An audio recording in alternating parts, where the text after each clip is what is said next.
اعوذ باللہ من الشیطان الرجیم بسم اللہ الرحمن الرحیم رب اشرح لی صدری ویسر لی امری واحلل عقدۃ من لسانی یفقہوا قولی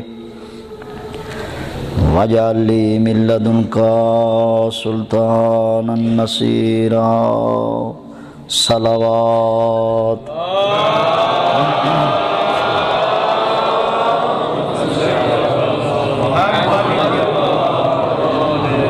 حسبنا اللہ ونعم الوکیل نعم المولا ونعم النصیر وافوض امری الی اللہ ان اللہ بصیر بالعباد قال اللہ سبحانہ وتعالی فی القرآن الکریم من ذا الذی یشفع عندہ الا باذنہ۔ صلوات پڑھیے بآواز سے بلند۔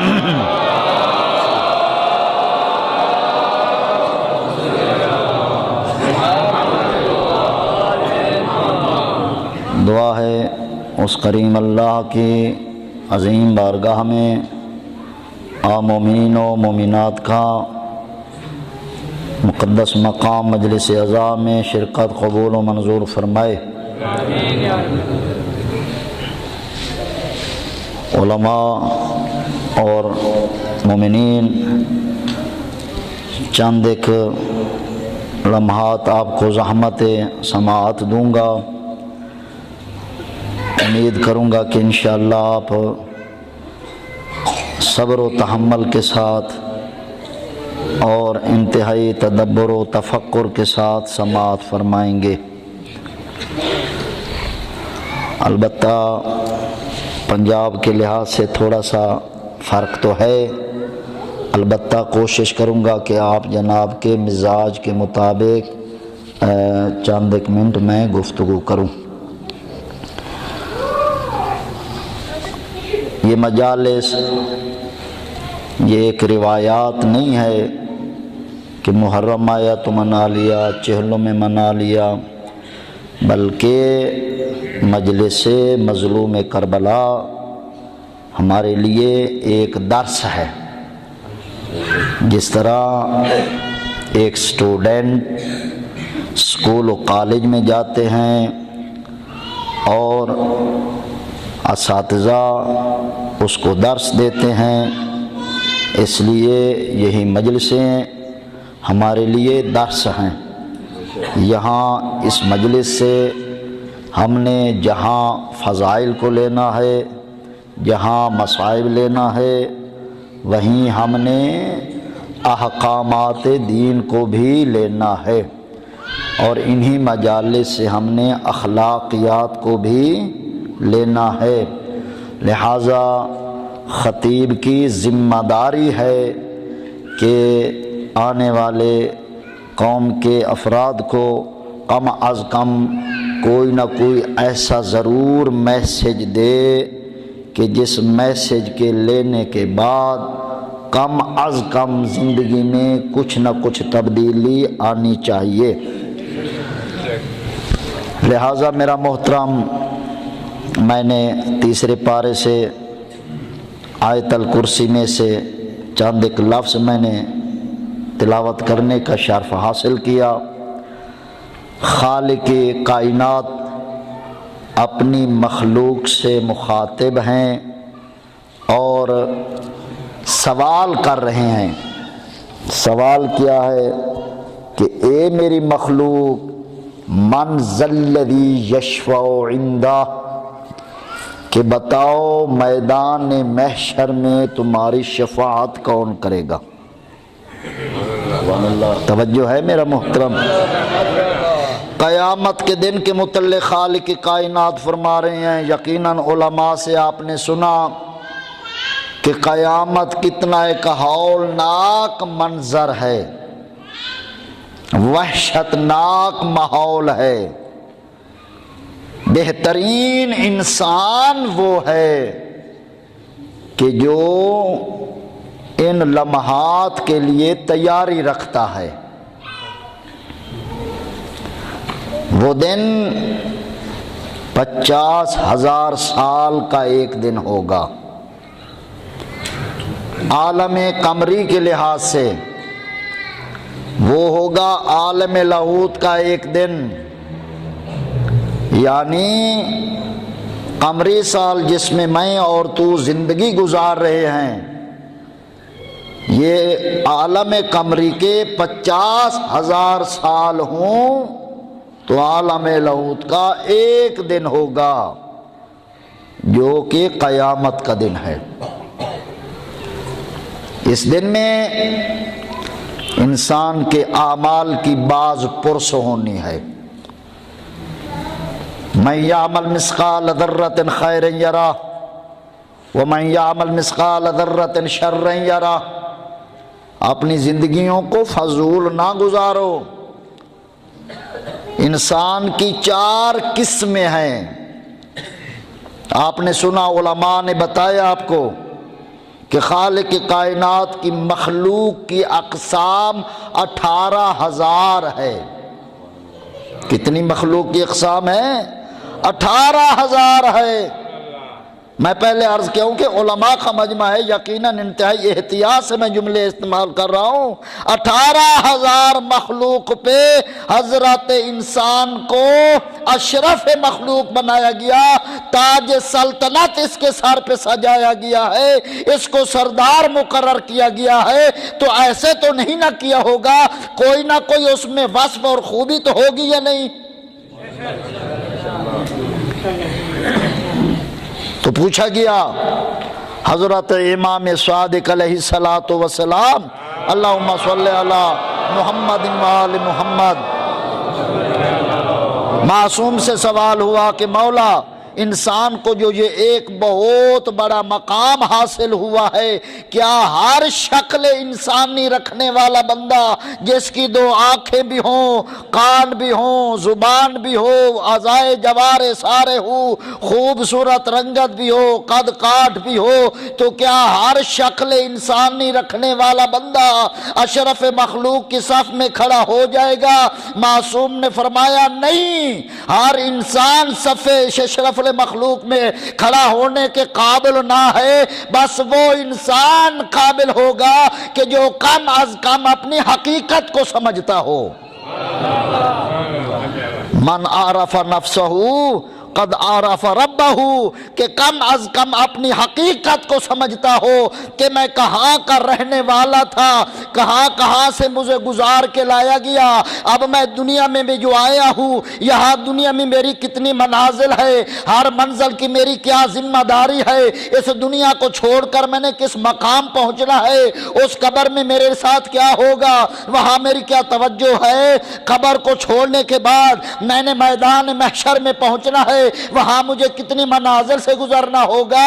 ایسے خواب نہ دیکھ جنت کے، جنت کو اتنی عام چیز نہ ہے۔ ایک بہترین سوسائٹی کے لیے، ایک شہر کے بہترین ٹاؤن کے لیے اتنا اخراجات کرنا پڑتا ہے، اتنی شرائط سے گزرنا پڑتا ہے، تو کیا جنت میں داخلے کے لیے کوئی شرائط نہیں ہوں گی؟ ہر آدمی کی خواہش ہوتی ہے، چاہے غریب ہو یا امیر ہو، کہ اچھے بڑے شہر میں میرا ایک بہترین بنگلہ ہونا چاہیے، چاہے وہ خواب پورا ہو یا نہ ہو۔ خواب تو ہر انسان کا ہوتا ہے کہ کیوں نہ ہو کہ اسلام آباد کے ایک بہترین سیکٹر میں میرا محلہ اور ایک میرا محل ہونا چاہیے تھا۔ ذات کبریا نے فرمایا وہاں جانے کے لیے اگر تو اتنا تجسس و فکر کر رہا ہے، وہاں اسلام آباد کی شرائط بھی بڑی مشکل ہے، وہاں کی زمین بھی بڑی مہنگی ہے، وہاں تو گھر بنانے کا تو اہل ہو سکتا ہے، لیکن اے حضرت انسان، وہ جنت جس میں تو نے جانا ہے، جہاں ابدی تیری زندگی زندگی ہے، کیا اس کے لیے کوئی شرائط نہیں ہوگی؟ کیا اس کے لیے کوئی خرچہ نہیں ہوگا؟ کہا اس کے لیے بہت بڑا خرچہ ہے۔ کیا خرچہ ہے؟ نیت خالص ہونی چاہیے، ایک سجدہ کر دے اللہ کی بارگاہ میں، اس کو لائق عبادت سمجھتے ہوئے اللہ کی بارگاہ سے توبہ مانگ لے، توبۃ نصوحا عسیٰ ربکم ان یکفر عنکم سیئاتکم ویدخلکم جنات تجری من تحتہا الانہار۔ اللہ کی بارگاہ میں اب بھی جھک جا اور خالص معافی مانگ لے، خدا اب بھی معاف کرنے کو تیار ہے۔ ایک بندہ امام صادق علیہ السلام کی خدمت میں حاضر ہوا، کہا مولا زندگی انسان کی کتنی ہوتی ہے؟ امام نے فرمایا یہی تو سوال بتا دے، تیرے نزدیک تیری عقل کے مطابق انسان کی کتنی زندگی ہے؟ کہا مولا یہی کوئی 100 سال بھی ہو سکتا ہے، 150 سال بھی ہو سکتا ہے، حتیٰ کہ عمر 2500 سال تک بھی پہنچی۔ توجہ ہے؟ معصوم نے فرمایا یہی وجہ ہے کہ تمہیں زندگی کے شعور کا پتہ نہیں۔ اگر زندگی کے شعور کا پتہ ہوتا تو معصیت خدا بھی نہ ہوتی۔ کہا مولا پھر کتنی زندگی ہے؟ امام نے فرمایا اے حضرت انسان، صرف 3 دن کے مشابہ انسان کی زندگی ہے۔ کہا مولا یہ جو 100 سال زندگی گزار بیٹھا اب بابا ہو گیا ہے، اب تو آپ فرما رہے ہیں 3 دن ہے۔ امام نے فرمایا چاہے 100 سال زندگی گزار لی، چاہے 2500 سال زندگی گزار لی، سوچ کر بتا گزری ہوئی زندگی واپس آ جائے گی؟ کہا مولا گزرا ہوا وقت کیسے واپس آ سکتا ہے؟ امام نے فرمایا 1 دن گزر جائے یا 2500 سال گزر جائے، گزرا ہوا وقت واپس نہیں آئے گا۔ امام نے فرمایا پھر بتا کتنی زندگی ہے؟ کہا مولا پھر آپ کے حکم کے مطابق 2 دن زندگی ہے۔ امام نے فرمایا تیری غلط فہمی کے مطابق کہ تو ابھی 100 سال زندہ رہے گا، تیری خواہش کے مطابق ابھی 20 سال میری زندگی پڑی ہے، ابھی میں خدا کو منا لوں گا، ابھی میں زندگی کی عیش و عشرت میں گزار لوں۔ اے حضرت انسان، چاہے تیری عقل کے مطابق دن 1 ہو یا 100 سال رہنا تیرا ارادہ ہو، کیا 1 لمحے کا تجھے بھروسہ ہے کہ تو زندہ رہ سکتا ہے؟ کہا مولا 1 لمحے کا بھی بھروسہ نہیں ہے۔ کہا بتا پھر کتنی زندگی ہے؟ کہا مولا پھر آپ کے حکم کے مطابق 1 دن زندگی ہے۔ امام نے فرمایا اللہ اکبر، اے حضرت انس بتا کہ اس دن کا کتنا وقت گزر چکا ہے؟ کہا مولا آدھا دن گزر گیا۔ امام نے فرمایا اے حضرت انسان یاد رکھ لا، جس دن کا آدھا حصہ گزر گیا ہے اس حصے نے واپس نہیں آنا، آنے والے حصے کا بھروسہ کوئی نہیں، پھر بتا کتنی زندگی ہے؟ کہا مولا پھر تو زندگی ہے ہی کوئی نہ۔ امام نے فرمایا بس 1 سانس تیری زندگی ہے جو تو لے رہا ہے، بس اسی لمحے تو اپنے لیے اللہ سے مغفرت مانگ لا، ایک تجدید عہد کر لا کہ جیسے زندگی گزر گئی ہے وہ تو معاف کر لا، آئندہ میں تیری تابعداری میں زندگی گزاروں گا۔ خدا فرماتے ہیں پھر بھی میں تجھے معاف کر دوں گا۔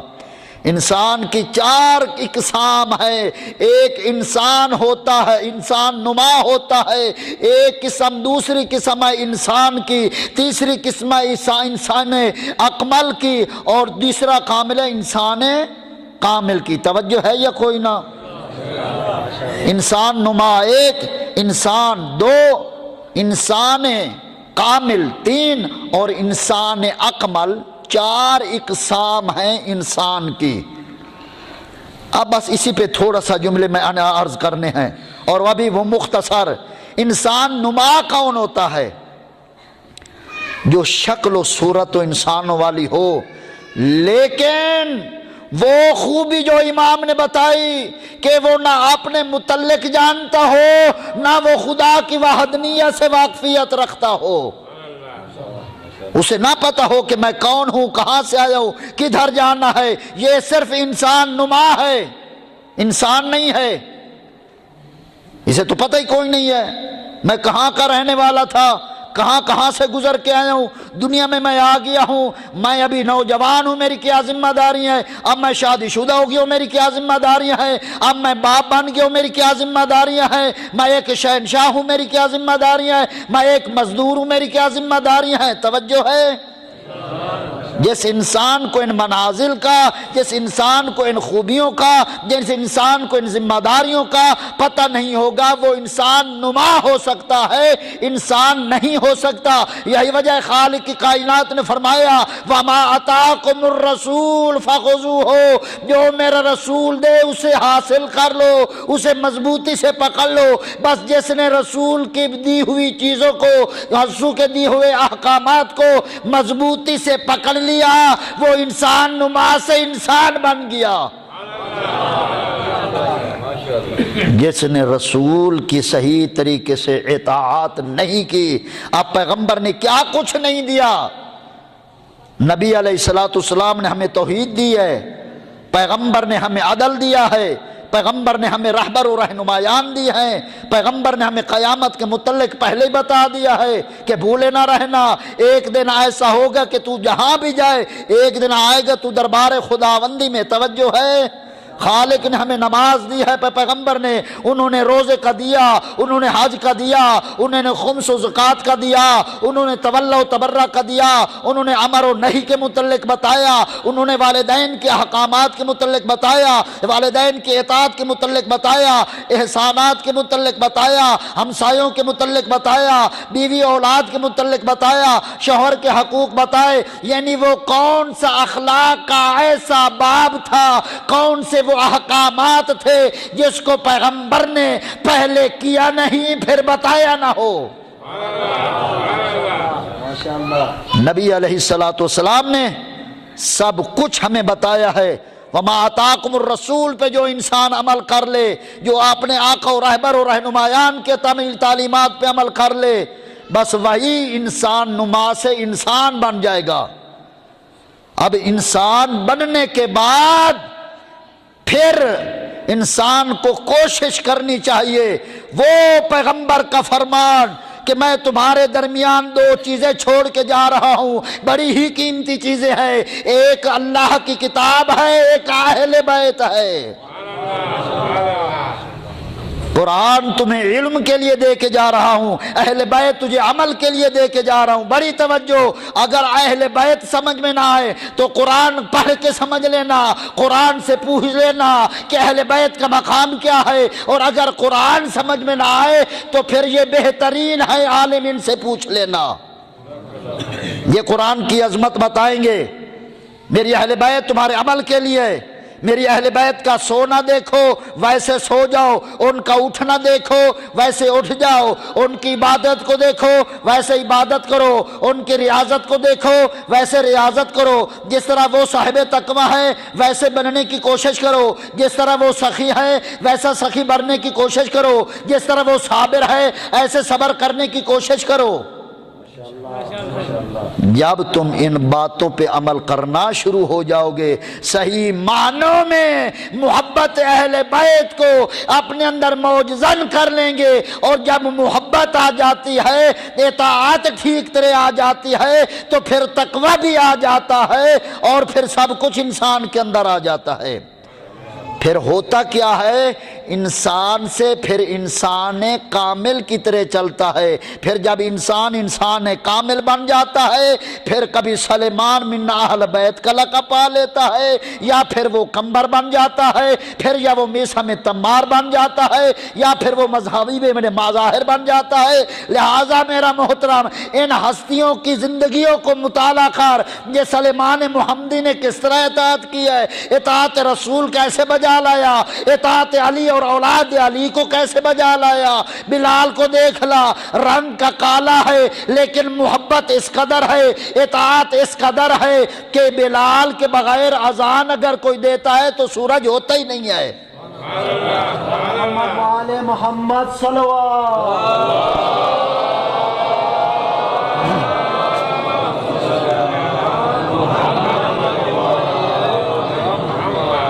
انسانیت کی ڈگری کو سمجھنے کی کوشش کر، اور جب ان کے اوصاف کا پتہ چل جائے تو ان اوصاف کو اپنے اندر پیدا کرنے کی کوشش کر۔ جب یہ چیزیں اندر آ جائیں گی تو پھر بہترین انسان بن جائے گا۔ بس اسی انسان پہ خدا نے فخر کیا ہے کہ میں احسن الخالقین ہوں، کہ میں نے ایسے نادر و نایاب چیزیں پیدا کی ہیں۔ ورنہ کیا ہے، ہم فرعون کو بھی انسان کہیں گے، شداد و حمان و قارون کو بھی انسان کہیں گے، ابو لہب و ابو جہل کو بھی انسان کہیں گے، کیا یزید اور اس کے باپ کو بھی انسان کہیں گے؟ نہیں، یہ انسان نہیں ہے۔ کتا ایک غریب ترین جانور ہے، کیا دیتا ہے اس کو؟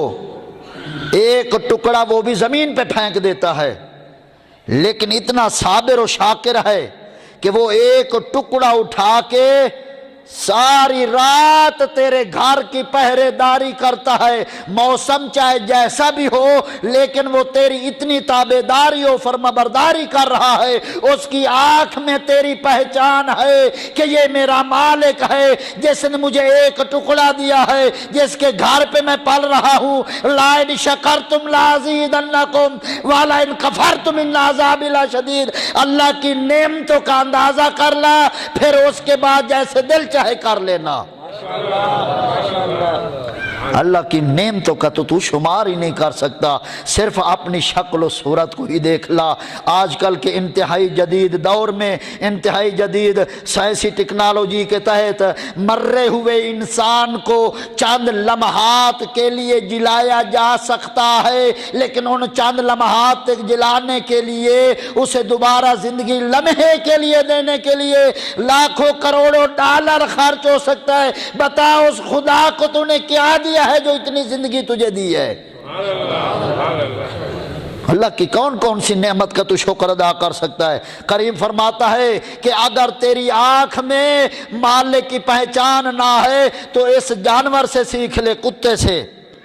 اگر تجھے اپنے ہادیان و رہبر و رہنمایان سے وفا کرنے کا طریقہ نہیں آ رہا تو گھوڑے سے سیکھ لا۔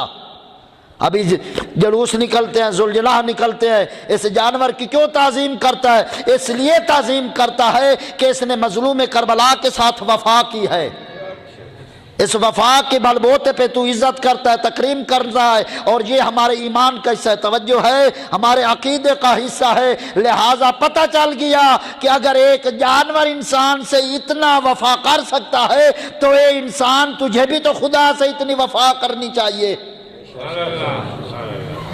اور معصوم نے فرمایا کہ اگر شرم کوئی نہ ہو تیرے اندر، اگر تجھے حیا نہ ہو تو حیا کوے سے سیکھ لا، یہ بڑا ہی حیادار جانور ہے۔ جب بھی اپنی افزائش نسل کا سوچتا ہے تو پورے درختوں کو چھان مارتا ہے کہ مجھے کوئی افزائش کرتے دیکھ تو نہیں رہا، میری پھڑپھڑاہٹ تو کوئی نہیں سن رہا۔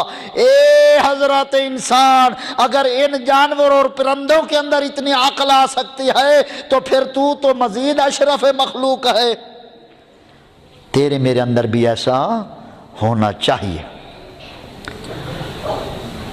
فَاذْكُرُونِي أَذْكُرْكُمْ وَاشْكُرُوا لِي وَلَا تَكْفُرُونَ۔ کریم فرماتا ہے تو میرے نام کو زندہ رکھ، میں تجھے کبھی نابود نہیں ہونے دوں گا۔ ماشاءاللہ۔ تو میرے ذکر کی حفاظت کر، میں تجھے گمنام نہیں ہونے دوں گا۔ کائنات عالم کا مطالعہ کر میرا محترم، جس بھی انسان نے اس توحید کے لیے کام کیا ہے اللہ نے کئی گنا زیادہ اس کو اجر عطا کیا ہے۔ اتنا وقت نہ ہے کہ میں مزید اس پہ تفصیل کروں، بس ایک ہی شخصیت کا ذکر کرتا ہوں جس کو خلیل ابراہیم کہا جاتا ہے۔ حضرت ابراہیم نبی نے توحید کے لیے نار نمرود میں جانا خوشی سے قبول فرمایا، حتیٰ کہ جبرائیل جیسا ملک بھی آ کے راستے میں کہتا ہے اے اللہ کا نبی اگر میری مدد کی ضرورت ہو تو حاضر ہوں۔ کہا تیری مدد کی ضرورت نہ ہے، کہا پھر جس کی ہے اس سے لے لے۔ ابراہیم جیسا استقلال کا مالک نبی کہتا ہے اس کو کہنے کی ضرورت نہیں ہے، وہ میرا ہر حال میں جانتا ہے۔ سبحان اللہ، سبحان اللہ۔ خلیل ابراہیم نے ذکر توحید کو بلند کرنے کے لیے اپنے جوان بیٹے کے گلے پہ چھری رکھ دی۔ خالق کائنات نے کہا ابراہیم تو میرا خلیل ہو گیا ہے، تو میرا دوست ہو گیا ہے، تو نے میری ذات کے لیے، تو نے میرے ذکر کے لیے اتنا بڑا کام کیا ہے، لیکن خلیل کربلا نے کچھ خلیل ابراہیم سے بڑھ کے کام کیا ہے۔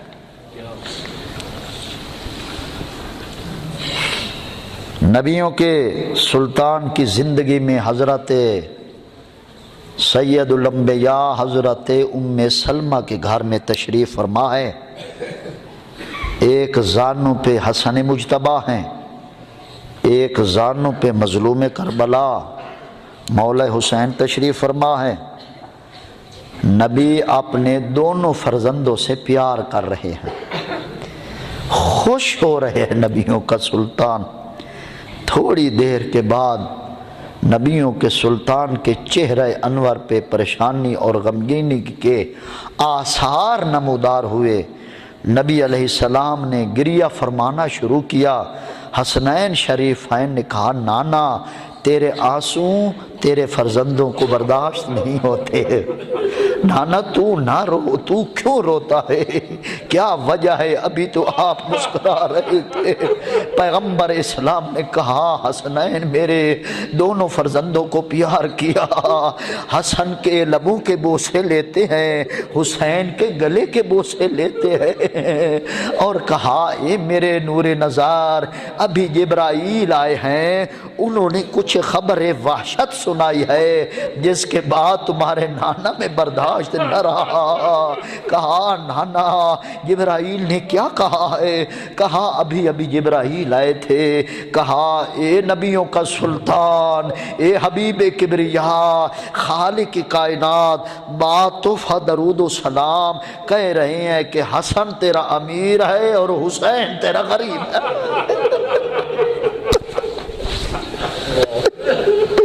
اجرکم اللہ، اجرکم اللہ۔ کہا حسن تیرا امیر ہے، حسین تیرا غریب ہے۔ مجالس المرضیہ والا لکھتا ہے پیغمبر اسلام نے کہا کہ اے میرے حسن تو امیر ہے، میرا حسین غریب ہے۔ جناب حسین علیہ السلام نے کہا نانا امیر کس کو کہتے ہیں اور غریب کس کو کہتے ہیں؟ کہا حسین بیٹا امیر اس کو کہتے ہیں جس کی قبر وطن پر بن جائے، اور غریب اس کو کہتے ہیں جو وطن سے دور ہو، 3 دن کا پیاسا ہو۔ عزاداران مظلوم کربلا، پیغمبر اسلام نے ابھی یہی باتیں ہو رہی تھی، جبرائیل امین ایک بار پھر آیا اور ان کے ہاتھ میں ایک شیشی تھی جس میں کچھ مٹی بھری ہوئی تھی۔ کہا اے نبیوں کا سلطان یہ اس خطہ کی مٹی ہے جس خطہ پہ تیرا حسین ذبح ہو جائے گا۔ نبیوں کے سلطان نے، تاریخ والے لکھتے ہیں، علماء موجود ہیں، پیغمبر اسلام نے گریہ فرمایا۔ حسین علیہ السلام نے کہا نانا تو صبر کر، میں غربت کو جھیل لوں گا۔ پیغمبر اسلام نے فرمایا حسین بات ذرا اس سے اور دردناک ہے۔ کہا بابا کون سی؟ کہا حسین آخری لمحہ ہوگا جس کے لیے جبرائیل مجھے بتا کے گیا ہے، میرا دین بیمار ہو جائے گا، میرا دین لاغر ہو جائے گا، میرا دین زخمی ہو جائے گا۔ ایک بار حسین علیہ السلام نے کہا نانا تو نہ رو، تیرا دین جانے تیرا حسین جانے۔ کہا میرا حسین اور میرا شافی معاشر بیٹا اور میرا نور نظر بیٹا تو میرے دین کے لیے کیا کرے گا؟ کہا نانا میں تیرے دین کا وہ علاج کروں گا کہ اپنا کچھ نہ رکھوں گا، تیرا دین محفوظ ہو جائے۔ کہا حسین ذرا وضاحت کرنا تو میرے دین کا علاج کیسے کرے گا، وہ کون کون سے نسخے استعمال کرے گا؟ اب حسین علیہ السلام جن کی عمر مبارک بہت چھوٹی ہے کہتے ہیں نانا تیرے دین کے آبیاری کے لیے، تیرے دین کی حفاظت کے لیے، تیرے دین کے علاج کے لیے 28 رجب کو وطن چھوڑ دوں گا۔ کسی شریف کو وطن چھوڑنا کوئی آسان نہیں ہوتا، پھر وطن بھی وہ وطن ہو جہاں نانا رسول کی مزار بھی ہو، جہاں اماں زہرا کی قبر بھی ہو، جہاں حسن بھائی کی قبر بھی ہو۔ کہا نانا تیرے دین کی خاطر 8 ذی الحج کو حج کو عمرہ میں بدل کر کربلا 2 محرم کو پہنچ جاؤں گا۔ 10ویں کا دن ہوگا شبہ عاشور، میں تیرے دین کا علاج شروع کروں گا، تیرے دین کی رگوں میں سب سے پہلے اکبر کا خون دوں گا، پھر اون محمد کا خون دوں گا، پھر اپنے بھتیجے قاسم کا خون دوں گا۔